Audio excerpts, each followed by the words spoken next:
Hello friends, ഞാൻ ഷീബ ജെസി. എൻ്റെ പുതിയൊരു വീഡിയോയിലേക്ക് എല്ലാവർക്കും സ്വാഗതം. ഇന്ന് ക്യാരറ്റ് വെച്ച് വളരെ ടേസ്റ്റി ആയിട്ടുള്ള ഒരു സ്വീറ്റ് ഡിഷ് തയ്യാറാക്കുന്നതിൻ്റെ റെസിപ്പി ആയിട്ടാണ് ഞാൻ വന്നിട്ടുള്ളത്. അതായത് ക്യാരറ്റ് ഹൽവ തയ്യാറാക്കുന്നത് എങ്ങനെയാണെന്ന് നോക്കാം. ഇത് തയ്യാറാക്കാനായിട്ട് ഞാനിവിടെ 1/2 കിലോ നല്ല എളുപ്പമുള്ള ക്യാരറ്റാണ് ഞാനിവിടെ എടുത്തിട്ടുള്ളത്. മൂത്ത ക്യാരറ്റൊന്നും ആരും എടുക്കരുത്. ക്യാരറ്റിൻ്റെ തൊലിയെല്ലാം കളഞ്ഞ് കഴുകി വൃത്തിയാക്കി വളരെ കനം കുറച്ചിട്ട് നമ്മൾ ഇതുപോലെ ഗ്രേറ്റ് ചെയ്ത് എടുക്കണം. ഏറ്റവും കനം കുറച്ചിട്ട് വേണം നമ്മളത് ഗ്രേറ്റ് ചെയ്തിട്ട് എടുക്കാൻ. അപ്പോൾ ഞാനിവിടെ ഗ്രേറ്റ് ചെയ്തപ്പോൾ എനിക്ക് ആ കപ്പിന് 3 കപ്പ് ക്യാരറ്റാണ് എനിക്ക് ഗ്രേറ്റ് ചെയ്തിട്ട് കിട്ടിയിട്ടുള്ളത്. അപ്പോൾ ഇനി ഇത് വെച്ച് നമുക്ക് ക്യാരറ്റ് ഹൽവ തയ്യാറാക്കാം. ചുവട് കട്ടിയുള്ള ഒരു പാത്രത്തിൽ വേണം നമ്മൾ ക്യാരറ്റ് ഹൽവ തയ്യാറാക്കാൻ. അപ്പോൾ ഇത് വെച്ചിട്ട് നമ്മൾ ആദ്യം തന്നെ ആ ഗ്രേറ്റ് ചെയ്ത ക്യാരറ്റ് ഇതുപോലെ പാത്രത്തിലിട്ട് കൊടുത്ത് ഏകദേശം ഒരു 5-6 മിനിറ്റ് നേരം തന്നെ ഇതുപോലെ നമുക്കതൊന്ന് ഡ്രൈ ആയിട്ട് എടുക്കാം. ക്യാരറ്റിലുള്ള ആ വെള്ളത്തിൻ്റെ അംശം, ജലത്തിൻ്റെ അംശം എല്ലാം നന്നായിട്ട് അത് പോവണം, മാറണം, ഡ്രൈ ആയി വരണം. അതുവരെ നമ്മൾ ഇത് ക്യാരറ്റ് ഇങ്ങനെ ആ പാത്രത്തിലിട്ട് നന്നായിട്ട് ഇളക്കി മിക്സ് ചെയ്തുകൊണ്ടേ ഇരിക്കണം. ഫ്ലെയിം കുറച്ച് വെച്ചിട്ട് വേണം ഇത് ക്യാരറ്റ് ഇതുപോലെ ഇളക്കിയെടുക്കാൻ.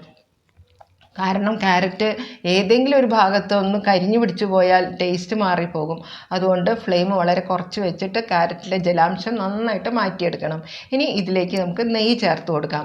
ടോട്ടൽ ഞാൻ 3 ടേബിൾ സ്പൂൺ ഗീയാണ് ഇതിലേക്ക് ഉപയോഗിക്കുന്നത്. അതിൽ 2 ടേബിൾ സ്പൂൺ ഇപ്പോൾ ഞാൻ ഇതിലേക്ക് ഒഴിച്ചു കൊടുത്തു. ഇനി ആ നെയ്യിൽ കിടന്നിട്ട് ക്യാരറ്റ് നന്നായിട്ടൊന്ന് സോർട്ടായിട്ട് വരണം.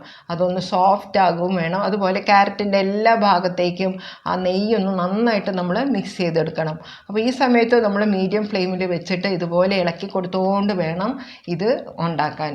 അപ്പോൾ ക്യാരറ്റ് ഇതുപോലെ നന്നായിട്ടൊന്ന് ഇളക്കി കൊടുത്തു കഴിഞ്ഞാൽ ആ നെയ്യെല്ലാം ക്യാരറ്റിലേക്ക് നന്നായിട്ട് അബ്സോർബായി ക്യാരറ്റ് ഒന്ന് സോഫ്റ്റ് ആവുകയും ചെയ്യും. ക്യാരറ്റ് ഒന്ന് വെന്ത് കിട്ടും. ഒരു നന്നായിട്ടൊന്ന് വെന്തു ഈ നെയ്യിൽ കിടന്ന് വെന്ത് വരണം. അപ്പോൾ ഇതുപോലെ നമുക്ക് ഇങ്ങനെ ഇളക്കി കൊടുക്കാം. വളരെ ടേസ്റ്റി ആയിട്ടുള്ള ഒരു സ്വീറ്റ് ഡിഷാണല്ലോ ക്യാരറ്റ് ഹൽവ, ഗാജർ ഹൽവ എന്നൊക്കെ പറയും. ഇത് നമുക്ക് വിശേഷ ദിവസങ്ങളിലെല്ലാം നമുക്ക് സൈഡ് ഡിഷായിട്ടൊക്കെ കൊടുക്കാൻ സാധിക്കും. കുട്ടികൾക്ക് വലിയവർക്കൊക്കെ ഇത് വളരെ ടേസ്റ്റി ആയിരിക്കും ഉണ്ടാക്കാൻ. ഇപ്പോൾ ആ ക്യാരറ്റെല്ലാം നെയ്യിൽ കിടന്നിട്ട് നന്നായിട്ടൊന്ന് സോർട്ടായിട്ട് വന്നിട്ടുണ്ട്. ഇനി നമുക്ക് ഇതിൽ മധുരത്തിന് വേണ്ടിയിട്ട് ഞാൻ പഞ്ചസാരയാണ് ഉപയോഗിച്ചിട്ടുള്ളത്. നിങ്ങൾക്ക് വേണമെങ്കിൽ മിൽക്ക് മെയ്ഡും ഉപയോഗിക്കാം. അപ്പോൾ ഈ ക്യാരറ്റ് ആ നെയ്യിൽ കിടന്ന് നന്നായിട്ടൊന്ന് വീണ്ടും ഒന്ന് ഡ്രൈ ആയിട്ട് വരണം. ആ സമയത്താണ് നമ്മൾ ഇതിലേക്ക് ഇനി പഞ്ചസാര ചേർത്ത് കൊടുക്കുന്നത്. ഞാനിവിടെ ആ കപ്പിന് തന്നെ 1 കപ്പ് പഞ്ചസാര ഇവിടെ ചേർത്ത് കൊടുത്തിട്ടുണ്ട്. ഇനി പഞ്ചസാരയും കൂടെ ഇട്ട് നന്നായിട്ടൊന്ന് മിക്സ് ചെയ്തെടുക്കണം. പഞ്ചസാര ഇട്ട് കഴിഞ്ഞാൽ ഒന്നുകൂടെ ഒന്ന് അലിഞ്ഞ് പഞ്ചസാര ഒന്ന് അലിഞ്ഞ് ഈ ക്യാരറ്റെല്ലാം ഒന്നുകൂടെ ഒന്ന് സോഫ്റ്റായിട്ട് വരും. മാത്രമല്ല ക്യാരറ്റിൻ്റെ നിറം തന്നെ ചെറുതായിട്ടൊന്ന് മാറും. അതൊന്ന് ചെറിയൊരു ഡാർക്കനായിട്ട് വരുന്നത് നിങ്ങൾക്ക് കാണാൻ സാധിക്കും. അപ്പോൾ ഈ സമയത്തും ഫ്ലെയിം മീഡിയത്തിൽ തന്നെ വെച്ച് വേണം നമ്മൾ ഇളക്കി കൊടുക്കാൻ. പഞ്ചസാരയിൽ നിന്നുള്ള വെള്ളവും ക്യാരറ്റിലുള്ള ആ ഒരു വെള്ളവും എല്ലാം കൂടെ ഒന്ന് ഇറങ്ങി വന്ന് ക്യാരറ്റ് ഒന്ന് കുഴമ്പ് പോലെ ഒന്ന് ആയിട്ട് വരും. അത് നമ്മൾ മാറ്റിയെടുക്കണം. ഒന്നുകൂടെ ഒന്ന് നമുക്ക് അത് ഡ്രൈ ആയിട്ട് പഞ്ചസാര എല്ലാ ഭാഗത്തും മിക്സായിട്ട് വരുന്ന രീതിയിൽ നമുക്ക് വീണ്ടും ഇളക്കി കൊടുത്തോണ്ടേ ഇരിക്കും. ഇത് പെട്ടെന്ന് തയ്യാറാക്കിയെടുക്കാൻ പറ്റുന്ന ഒരു ഡിഷല്ല. സമയമെടുത്ത് വളരെ ക്ഷമയോടുകൂടി ഇതുപോലെ ഇളക്കി കൊടുത്തിട്ട് വേണം നമ്മൾ ഇത് തയ്യാറാക്കിയെടുക്കാൻ. ഇപ്പം ക്യാരറ്റിൻ്റെ ആ കളറെല്ലാം ഒന്നും കൂടെ ഒന്ന് ഡാർക്കനായിട്ട് വന്നിട്ടുണ്ട്. ഇനി നമുക്ക് ഇതിലേക്ക് പാലാണ് ചേർത്ത് കൊടുക്കേണ്ടത്. പഞ്ചസാരയുടെ ആ കണ്ടൻ്റ് എല്ലാം നന്നായിട്ട് ക്യാരറ്റിൽ അബ്സോർബായിട്ട് വരുമ്പോൾ നമുക്കിനി പാല് ചേർത്ത് കൊടുക്കാം. ഞാൻ ആ കപ്പിന് തന്നെ 2 കപ്പ് പാലാണ് ഇതിലേക്ക് ഒഴിച്ചു കൊടുക്കുന്നത്. ഇനി ആ പാല് നന്നായിട്ട് തിളയ്ക്കണം. ക്യാരറ്റും പാലും കൂടെ തിളച്ച് നന്നായിട്ടൊന്ന് വറ്റി കുറുകി വരുന്നത് വരെ നമ്മളിത് ഇളക്കി കൊടുത്തോണ്ടേ ഇരിക്കണം. ഇളക്കുന്നത് നമ്മൾ നിർത്താനേ പാടില്ല. നിർത്തി കഴിഞ്ഞാൽ ഏതെങ്കിലും ഭാഗത്ത് പെട്ടെന്ന് അത് കരിഞ്ഞു പിടിക്കും. മാത്രമല്ല അത് പാലിലാണല്ലോ ഇപ്പം വെന്തുകൊണ്ടിരിക്കുന്നത്. പാലും കൂടെ ഒഴിച്ചു കൊടുത്ത് നന്നായിട്ടൊന്ന് ഇളക്കി കൊടുത്തുകൊണ്ടേ ഇരിക്കാം. പാൽ ഇങ്ങനെ തിളച്ച് വറ്റി നന്നായിട്ട് കുറുകി ആ ക്യാരറ്റിൽ മൊത്തമായിട്ട് പാല് അബ്സോർബായിട്ട് വരും. ഇപ്പോൾ പാലെല്ലാം വറ്റി കുറുകി ആ ക്യാരറ്റിലേക്ക് അബ്സോർബായിട്ടുണ്ട്. വളരെ ടേസ്റ്റി ആയിട്ടുള്ള ഒരു നല്ലൊരു സ്വീറ്റാണ്. ഇതിൽ നെയ്യും പാലുമാണ് കൂടുതലായിട്ട് വേണ്ടത്.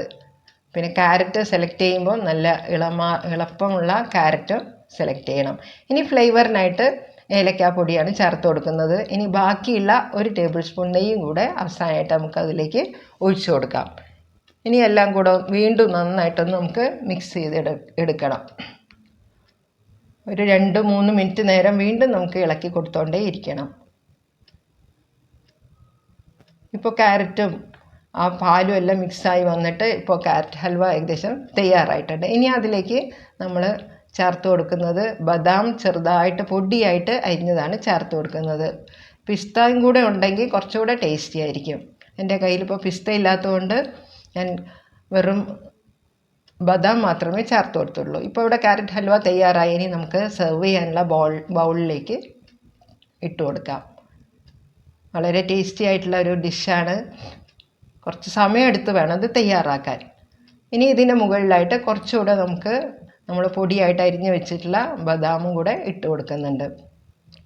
അപ്പോൾ ഇത് നിങ്ങൾ വീട്ടിൽ തയ്യാറാക്കി കൊടുത്തു നോക്കൂ, എല്ലാവർക്കും വളരെയധികം ഇഷ്ടപ്പെടും. അപ്പോൾ ഇന്ന് എൻ്റെ റെസിപ്പി ഇഷ്ടമായാൽ ലൈക്ക് ചെയ്യാൻ മറന്നു പോകരുത് കേട്ടോ. പുതിയ ഫ്രണ്ട്സ് ആരെങ്കിലും കാണുന്നുണ്ടെങ്കിൽ ഒന്ന് സബ്സ്ക്രൈബ് ചെയ്തതിന് സപ്പോർട്ട് ചെയ്യണം. കൂടാതെ നിങ്ങളുടെ ഫ്രണ്ട്സിനും റിലേറ്റീവ്സിനും ഒക്കെ ഈ റെസിപ്പി ഒന്ന് ഷെയർ ചെയ്ത് കൊടുക്കാനും മറന്നു പോകരുതേ. അപ്പോൾ ഇനിയും ഇതുപോലെ നല്ല റെസിപ്പികളായിട്ട് വരുന്നതായിരിക്കും. Thank you for watching.